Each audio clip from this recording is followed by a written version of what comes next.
2024-yilda ishlab chiqarilgan, kuzovi 2025-yil ekan. Mashinani holati ideal, tinnu holatda, yaxshi bortlarda, oddiy bort emas. Balon holatlari yangi, gaz balonlari ham yangi, yashichalargacha bor. Kraskalar top-toza. Xo'p, lemurlargacha qilib qo'yilgan, 37.000 km yurgan. Tinnu holatda, haqiqatan 25 kuzovda, hozir ko'rdim ayo taraflarini ham. Bekalari 2025 gidravliklarda tayyor mashina. Bozorlarda ham, e'lonlarda ham ancha qimmat. 8.000, 9.000 darajada shunaqa ham so'rab o'tishadi. Mana bortini qaranglar.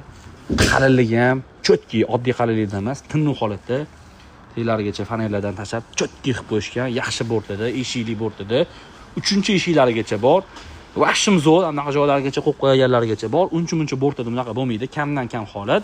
Hamma yog'i idealli, tinnu holatda olib maza qilib haydashingiz uchun 7.550 ga beramiz. Geni ham bor ekan.